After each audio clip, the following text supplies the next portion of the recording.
Chapter 9.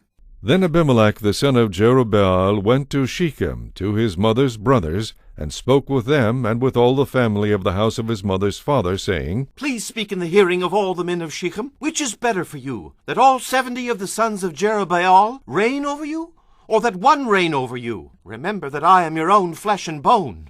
And his mother's brothers spoke all these words concerning him in the hearing of all the men of Shechem. And their heart was inclined to follow Abimelech, for they said, He is our brother. So they gave him 70 shekels of silver from the temple of Baal-berith, with which Abimelech hired worthless and reckless men, and they followed him. Then he went to his father's house at Ophrah, and killed his brothers, the 70 sons of Jerubbaal, on one stone. But Jotham, the youngest son of Jerubbaal, was left, because he hid himself. And all the men of Shechem gathered together, all of Beth-millo, and they went and made Abimelech king beside the terebinth tree at the pillar that was in Shechem.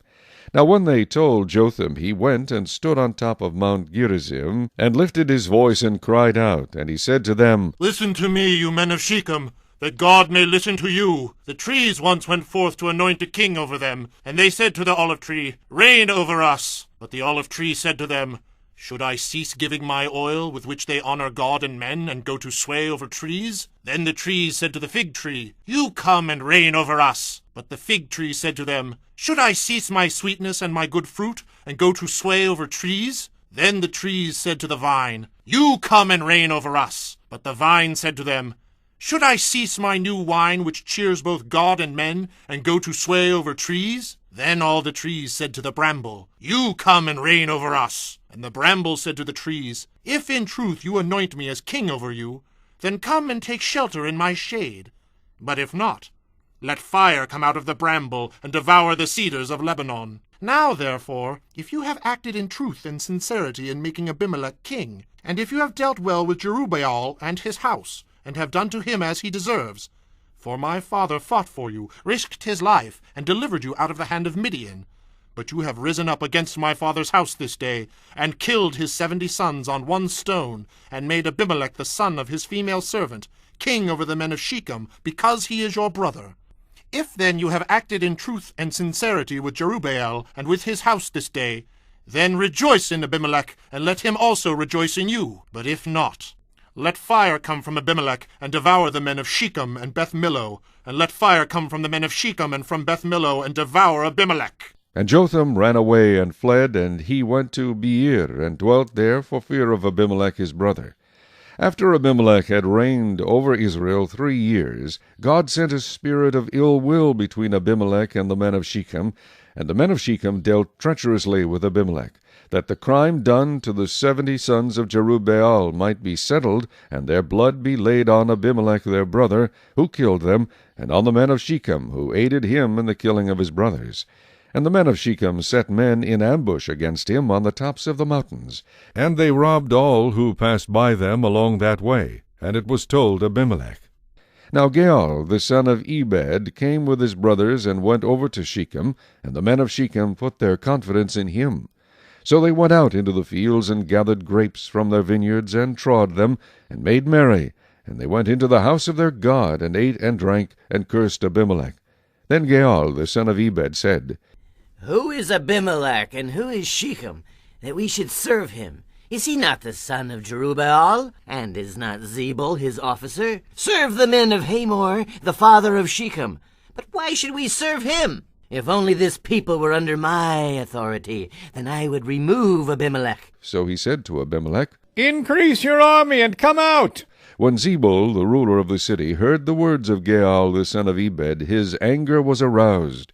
And he sent messengers to Abimelech secretly, saying, Take note, Gaal the son of Ebed and his brothers have come to Shechem, and here they are fortifying the city against you. Now therefore, get up by night, you and the people who are with you, and lie in wait in the field. And it shall be, as soon as the sun is up in the morning, that you shall rise early and rush upon the city. And when he and the people who are with him come out against you, you may then do to them as you find opportunity. So Abimelech and all the people who were with him rose by night, and lay in wait against Shechem in 4 companies.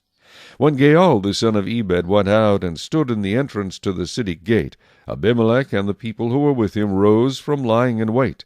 And when Gaal saw the people, he said to Zebul, Look! People are coming down from the tops of the mountains! But Zebul said to him, You see the shadows of the mountains as if they were men. So Gaal spoke again and said, People are coming down from the center of the land, and another company is coming from the diviner's terebinth tree. Then Zebul said to him, Where indeed is your mouth now with which you said, Who is Abimelech that we should serve him? Are not these the people whom you despised? Go out, if you will, and fight with them now. So Gaal went out, leading the men of Shechem, and fought with Abimelech. And Abimelech chased him, and he fled from him, and many fell wounded, to the very entrance of the gate. Then Abimelech dwelt at Arumah and Zebul, and drove out Gaal and his brothers, so that they would not dwell in Shechem. And it came about on the next day that the people went out into the field, and they told Abimelech. So he took his people, divided them into 3 companies, and lay in wait in the field. And he looked, and there were the people coming out of the city. And he rose against them, and attacked them. Then Abimelech and the company that was with him rushed forward and stood at the entrance of the gate of the city. And the other 2 companies rushed upon all who were in the fields, and killed them. So Abimelech fought against the city all that day. He took the city, and killed the people who were in it. And he demolished the city, and sowed it with salt. Now when all the men of the tower of Shechem had heard that, they entered the stronghold of the temple of the god Berith. And it was told Abimelech that all the men of the tower of Shechem were gathered together. Then Abimelech went up to Mount Zalmon, he and all the people who were with him. And Abimelech took an axe in his hand, and cut down a bough from the trees, and took it, and laid it on his shoulder.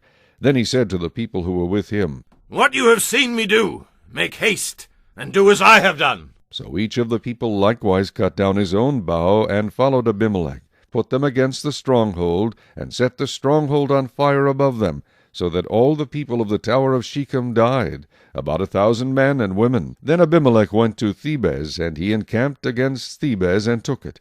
But there was a strong tower in the city, and all the men and women, all the people of the city, fled there and shut themselves in. Then they went up to the top of the tower. So Abimelech came as far as the tower, and fought against it, and he drew near the door of the tower to burn it with fire. But a certain woman dropped an upper millstone on Abimelech's head, and crushed his skull. Then he called quickly to the young man, his armor-bearer, and said to him, Draw your sword and kill me, lest men say of me, A woman killed him. So his young man thrust him through, and he died. And when the men of Israel saw that Abimelech was dead, they departed, every man to his place. Thus God repaid the wickedness of Abimelech, which he had done to his father by killing his 70 brothers. And all the evil of the men of Shechem God returned on their own heads, and on them came the curse of Jotham the son of Jerubbaal.